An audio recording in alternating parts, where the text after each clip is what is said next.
السلام عليكم ورحمة الله وبركاته. ازيك يا شباب؟ ازاي الحال؟ اتمنى تكونوا كويسين. اهلا وسهلا بكم في فيديو جديد في قناة توب جلوبال 1. لو لسه ما اشتركتوش في القناة اشتركوا وفعلوا زر الجرس عشان يوصل لكم كل جديد.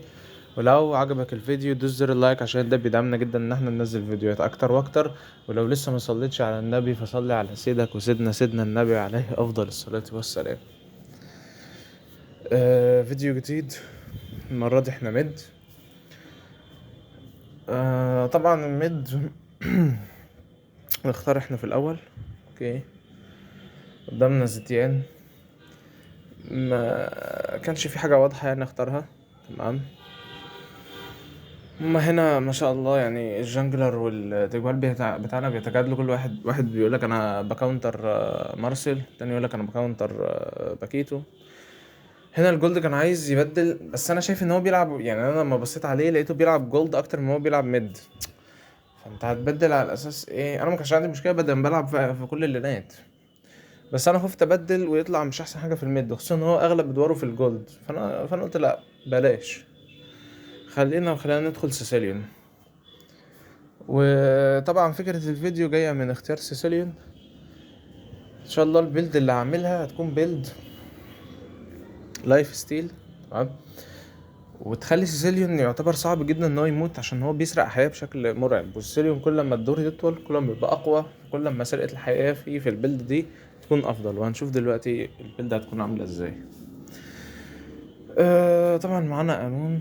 طبعا الجنجلر يختار في الاول مش حركة احسن حاجة. تمام. وهم واخدين انجيلا زيتيان نولان. دلوقتي التانك بتاعنا عايز الاكس بي يطلع. تمام. اكس بي بيقول له انجيلا، قصده ان هم اختاروا التجوال بتاعهم فانت المفروض تدخل. وهو مصمم اختار اكاي. طبعا اكاي يعني اوكي، اوكي، مش احسن حاجة، ولكن في نفس الوقت برضه هو اختيار مش وحش. هما هنا بيتجادلوا، هو باختصار جدالهم ان هو اطلع. التاني مش عايز يطلع عشان اكس بي الخبرة اللي قدامه. اوكي، انا في موقف حصل موقف زي ده هعمل ايه؟ يعني مثلا لو انا مكان الخبرة كنت هعمل ايه؟ انا عن نفسي كنت هطلع للتانك. ليه؟ لان انا مش يعني مش هخاف ان التانك يعمل مثلا يختار اختيار ما بيعرفش يلعب بيه، او يدخل يقولك انا هجرب، او يقولك انا هترول. فانا هريح دماغي. تمام. حتى والتانك يعني مثلا هو المفروض قصاده انجيلا، فالمفروض خلاص يدخل بس. وبعدين فعلا ممكن يكون برضو التانك اختيار كويس، يعني حتى قدامه اللي قدامه ظهر ممكن يكون الافضل ان هو يستنى اكتر. يعني مثلا هو يجيب اطلس ولسه الرامي مختارش، فهو جاب اطلس بدري هتلاقي حتى لو اللي قصاده التانك دخل، فاهم؟ هتلاقيهم دخلوا هنابي. ف انا شايف كافضل انت ريح اللي قدامك. يعني انت مثلا حد قالك اطلع، حتى لو انت المفروض ما تطلعش اطلع وريح دماغك عشان ما يبقاش الغلط من عليك. فاهم قصدي؟ هنا هو اختار ارلوت. طبعا صراحة الحركة دي ضايقتني جدا. ليه؟ لان انت بعد كل ده، تمام، يعني احنا سيبناك ليت اخر، سيبناك لاست قصدي اخر واحد اختار ارلوت. فارلوت مش احسن حاجة قدام تريزيلا. فاهمين قصدي؟ هو ارلوت طبعا، بص، يعني لعيبة ارلوت، تمام، يعني انا اعرف ناس لعيبة ارلوت حرفيا تخليك مش بتكره اللي قدامها في اللعبة، بتكره التيم كله اللي قصادها في اللعبة. فارلوت بطل قوي جدا يعني، تمام، ومحارب وفي نفس الوقت سفاح. ولكن ما حسيتوش اختيار احسن حاجه. هو هنا ارلوت اللي ريحني شويه هنا، انما هو امورتال. ف يعني ها ممكن يكون في امل شويه. تمام. ولكن انا كاختيار مش احسن حاجه. نقول كده على السريع. معانا اكاي في التجوال، انا سيسيليوم ميد، ليلى هتبقى الرامي بتاعنا، وامون الجانجلر، وارلوت الخبره. ارلوت قصاده تريزيلا. تمام. وعندنا انجيلا في التجوال، زيتيان هي الميد، نولان الجانجلر، موسكوف الرامي. اظن كده ذكرتهم كلهم. طبعا سيسيليون من الابطال اللي بيكلير الويف بسهوله جدا. تمام. هنا طبعا زي ما كل مره بنصحكم، لو انت في اي لين من الثلاث لينات ميد وجولد واكس بي، ما تبداش بجزمه، وابدا بايه؟ وابدا بحاجه تفيدك. وسيسيليون اكتر حاجه بتفيده هي المانا. تمام. فانا بدات بالمانا. طبعا انا برضو بكلير الويف لحد دلوقتي، الدنيا اوكي. تمام. بحاول اكون قريب من التانك على قد ما اقدر. عشان لو قابلت نولان يبقى قايم معاك، يعني يبقى صعب ان هو يهجم عليك خصوصا في الاول. هنا طبعا انا ضربت الاسكلاية على حسب الخريطة، يعني ممكن شايف تريزيلا تمام، بس انا ضربتها على حسب اللي هي اللي اسمه الميني ماب اللي هي الصغيرة اللي فوق دي. والحسن حظي جت، يعني برضو الموضوع كان فيها شوية حظ. ده يثبت لك أهمية الخريطة الصغيرة اللي فوق. هنا على طول رجعت لللوفا اللي في النص. دايما ركز على ان انت تكلير اللوفا، يعني هنا اكاي دخل فيهم من غير سبب، وانا عارف ان انا كنت دخلت معاه ما كنتش هجيب حاجه تمام، ما كنتش انا عشان نقتل اي حد. فانت دايما ركز بالذات في الاول على ان انت تكلير اللوفات. طبعا الا زي ما انا قلت كذا مره، لو في تيم فايت على التيرتل او اللورد، او في تيم فايت تيمك هيخسر فيه، يعني تيمك هيخسر فيه لو انت ما ساعدتوش.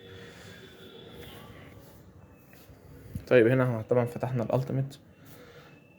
زيزيان ضرب الالتيميت بتاعه، هو ضرب الالتيميت بتاعه عشان هو شايف يعني ان كان في فايت فوق، بس مستعجل يعني تمام. انا رحت حاولت اساعد. اكاي بيحاول يحصر موسكوف، بس موسكوف واخد باله يعني تمام. طبعا ليلى هنا المفروض يرجع، لحسن الحظ ما كانش فيه نولان مستخبي في البوش او اي حاجه. هم هنا قتلوا تريزيلا من تحت، فده كويس. الحلو في سيسيليو ان هو بيجمع الويفا يكليرها، يعني حرفيا بضربتين انت كده خلاص كليرت الويفا. وهنا قتلوا نولان. طبعا على طول اول ما تقتل جانجلر الخصم تروح على طول على الترتل او اللورد تمام. هنا احنا خدنا الترتل بسهولة، مفيش جانجلر عندهم زي ما أنا قلت الويفا. هنا طبعا انا يعني لو كنت رجعت سنة بس كان زماني كليرتها بضربتين زي العادة يعني. طبعا احنا كل اتجاهنا ناحية موسكوف لان لو انا جبته بالسكند بتاعتي غالبا الوضع هيكون سهل تمام.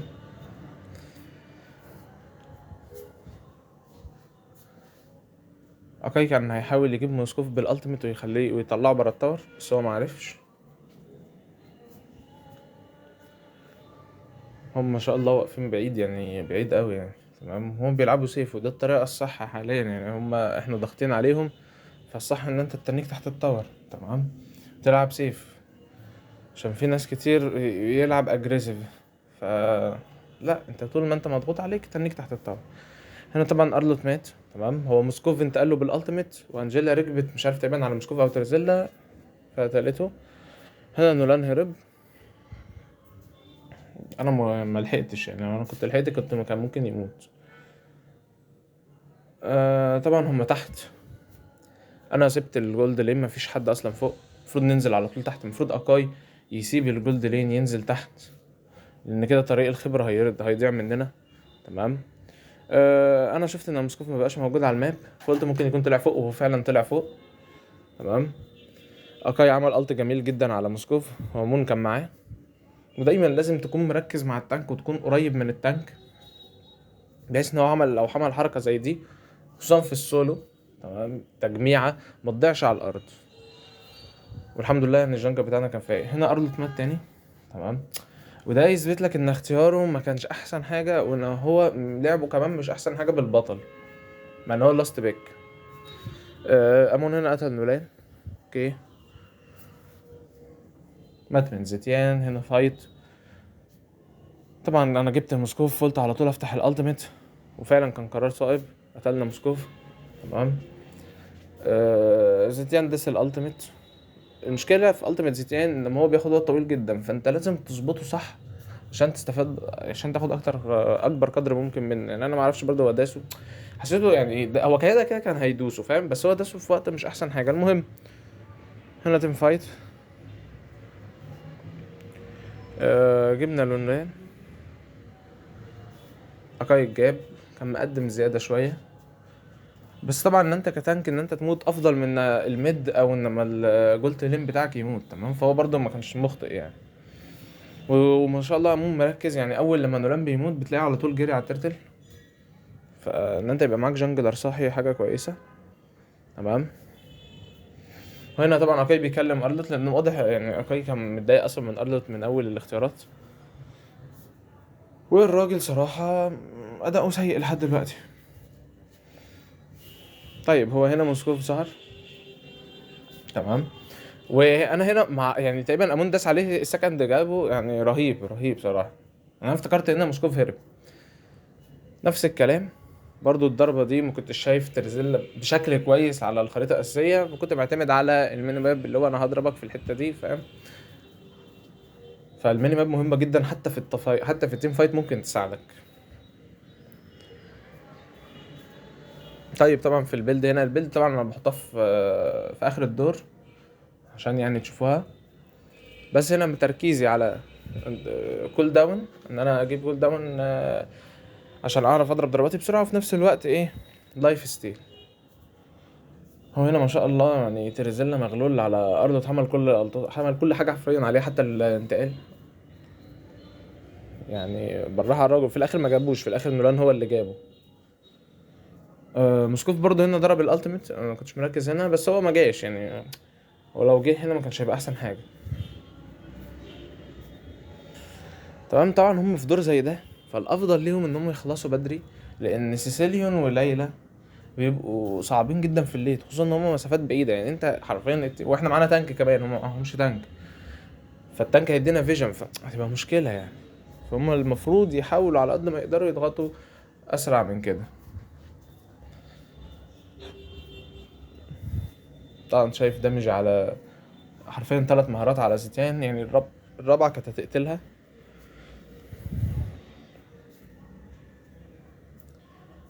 برضو الدمج العالي، تمام. وكمان الهيلث اللي المعدات دي بتدهوني بتخلي سيسيليون صعب اصلا ان هو يموت، وبتزود متانته.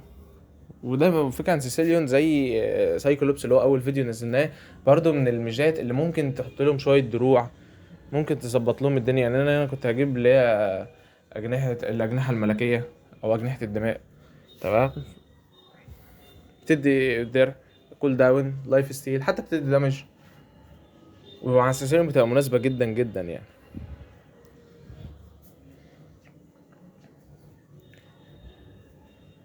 اوكي طبعا هنا احنا رايحين فوق، تمام، عشان لو حصل تيم فايت. لحد دلوقتي يعني عمنا ارلوت مظهر اداء سيء جدا، مع ان هو اللاست باك، تمام، ومرضيش يطلع للتانك بتاعنا. فالمفروض انت يعني انت اللاست بيك، المفروض وانت اخر واحد مختار في الدور كله، مش بس في التيم، فانت المفروض تكون اختيارك كويس، فاهم؟ او على الاقل ما تثبت ان تثبت للتيم والناس اللي معاك ان اختيارك كويس. طيب هنا طبعا يعني ايه، كان في حد فيهم بيبش من تحت، تمام. ركز دايما على التورات، طول ما فيش تيم فايت ركز على التورات، ركز ان انت تضيع الحمايه. هنا زيتيان صراحه يعني الراجل عمل كل سكيلاته على المينيون، بس دافع عن الحمايه، وده هو الصح. هنا ارلوت مات تاني، تمام. اكاي عمل الت جميل جدا على تريزيلا. هنا طبعا انا كنت هموت على شهرة، بس ليلى الحمد لله كان مركز على موسكوف وقدرنا نقتله، تمام. ابوك ما كانش معانا في الفايت دي، بس هو كان بيكلير تحت، فا اوكي، وخد تاور، فماشي، واحنا برضو ما خسرناش، فقشطه يعني، مقبوله يعني، تمام.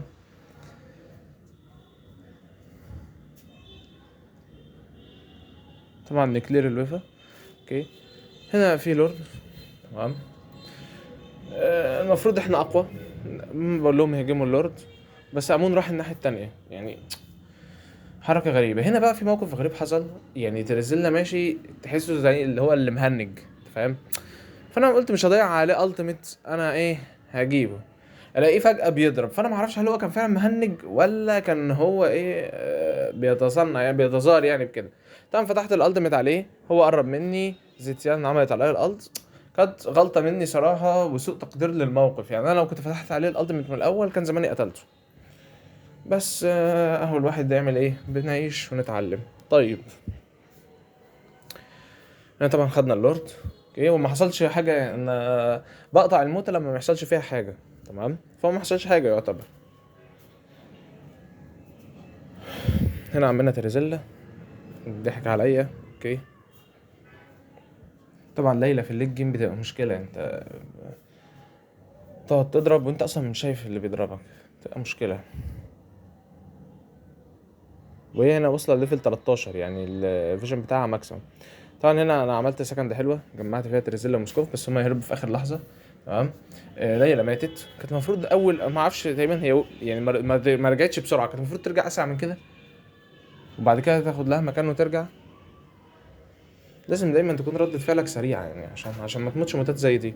وخصوصا ده معانا لورد، فانت كده انت الرامي، كنت هتستفاد جدا من لورد زي ده.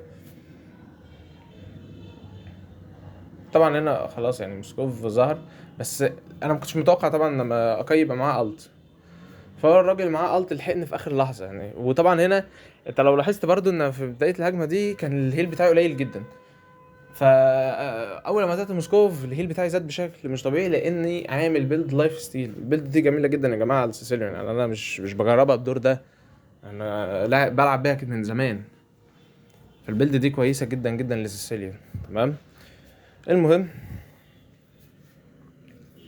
احنا نتيجتنا 4-1-10، الدنيا تمام. احنا 20-13 برضو، احنا متفوقين. هنا يعني اكاي بيكلم برضو ارلوت، وانا زي ما انا قلت لو انت في مكان ارلوت، لازم تحاول على قد ما تقدر تظهر بشكل حلو. وخصوصا لو حد فيه، يعني لو في حد مش عاجبه الاختيار بتاعك وعمال يتكلم عليك، فانت الاحسن طبعا تطنشه يعني فاهم، ما تاخدش وتدي معاه في الكلام، ولكن على الاقل تثبت بقى لبقيه التيم عشان ما تاخدش ريبورت. ببساطه عشان ما تاخدش ريبورت، او عشان ما تثبتش ان هو كلامه صح. فاهمين قصدي؟ المهم هنا تيتانا عملت التيميت. هو بيقول لك يا مهنج. اوكي. يعني مش عارف صح، هو عمل دي اول مره تقريبا يعملها في الدور، فهل انت كنت مهنج من اول الدور ولا لا؟ الله اعلم. طبعا هنا حاجه من المخاوف اللي كانت عندي حصلت، ان انجيلا بدات تركز على موسكوف. يعني انا حاسس ان موسكوف هو العب واحد فيهم، فانجيلا بدات تركز عليه، فهي مشكله. اصلا موسكوف بيبقى قوي جدا في الليت، واحنا اصلا نزلنا فيديو عن الكلام ده. طبعا طبيعي مين اللي هيموت؟ ارلوت. انا مش بتريق عليه، يعني انا ما بتريقش على حد خالص، ولكن يعني العب سيف يا اخي، العب سيف شويه، وما دام انت بتموت بسهوله حاول تبقى معانا، فاهم؟ يعني انا ما كنتش شايفه معايا. هنا طبعا ليلى عمال يعني حرفيا هم عمال بيضربهم وهم اصلا محدش شايفه تقريبا، فاهم قصدي؟ هنا طبعا نولان انا ما اعرفش هو كان جاي بيعمل ايه من ورا، يعني هل كان بيحاول يخطف حد؟ تمام. بس هو هرب، يعني هو ابن الذين قدر يهرب. هنا ليلى قتلت موسكو. تمام. بس ماتت من تريزيلا، مقدمه زياده. اوكي، بس ما دام قتلت حد، يعني ما دام مات الرامي مات مقابل الرامي، فاوكي. اوكي، مقبوله يعني. طبعا هنا انا ما رجعتش ليه بقى؟ بسبب بيلد لايف ستيل. بص الهيلينج. بص الهيلينج. انت بس مجرد ان انت تقعد تضرب اي حاجه تصلح. تمام. فبيلد كويسه جدا تساعدك في التيم فايت. طبعا انا هنا معايا فليكر، فما خفتش ان انا ادخل عليه. انا واقف من بعيد هقعد اضرب عليك، خلاص الموضوع انتهى. هنا اكاي حاول يزنق تريزيلا بس ما ظبطتش معاه. طبعا البلو بوف، انت بسيسيليون ركز على البلو بوف في الليج جيم، عشان في ناس بتاخده من الجانجلر وده غلط. في الليج جيم ركز على البلو بوف. طبعا انا كنت مستني موسكوف يجي، ما جاش، وده الصح لان احنا 3، ولو اكاي معاه التيميت خلاص.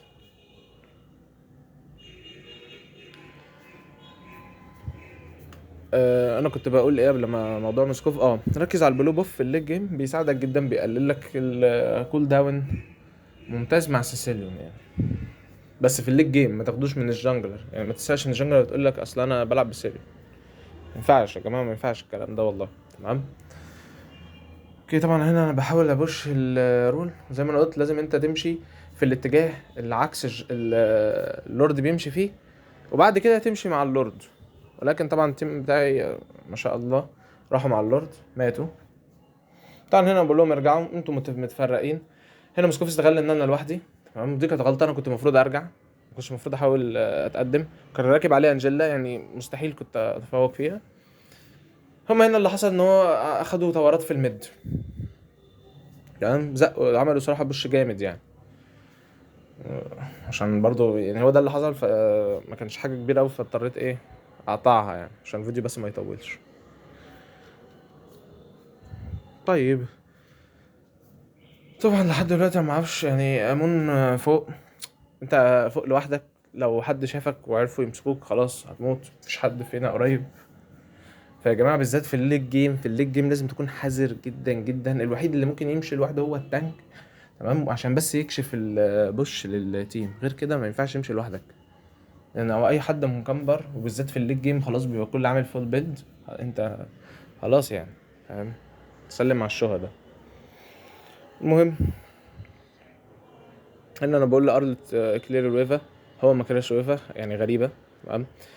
هنا قتلنا موسكوف، جميل جدا. وهو صراحه اكاي عليه الطات جميله، يعني بيزنق العيال بزنقه محترمه يعني.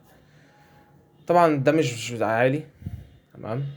هنا انا عملت فليكر عشان بس اهرب من نولان. اتفاجئت بزيتيان ان هي قريبه مني، بس الحمد لله لحسن الحظ يعني برضو ما متش. طبعا هنا برضو زيتيان عملت عليا السكند، متوقعتش صح ان السكند توصل لكل ده، اوكي. هنا حصل تيم فايت، تمام، وانا ما كنتش موجود، وكانوا بياخدوا اللورد. يعني لما حصل تيم فايت وكانوا بياخدوا اللورد وانا مش موجود، تمام، وقدرنا احنا ناخده يعني. طبعا احنا هنا هم معهمش موسكوف اللي هو اقوى واحد فيهم، معهمش تريزيلا اللي يعتبر الفرونت بتاعهم، فجي جي. وقتلنا هنا نولان، خلاص خلاص هنا الدور خلص، تمام. اوكي ليلى ماتت، تمام، لعب الاجريسيف بس خلاص خلاص بس. دور سهل وجميل. هو الدور طبعا يعتبر طويل شويه، وسيسيليون كل ما الدور يطول زي ما انا قلت لك قوته بتظهر، تمام. البيلد دي جميله جدا بالذات في السولو. يعني مثلا ايه في يعني ممكن مثلا لو انت معاك تيم او كده ممكن تلعب بيلد ده اكتر، مش اكتر من كده. لكن كسولو هي دي البيلد، تمام، للي عايز يعني يشوفها.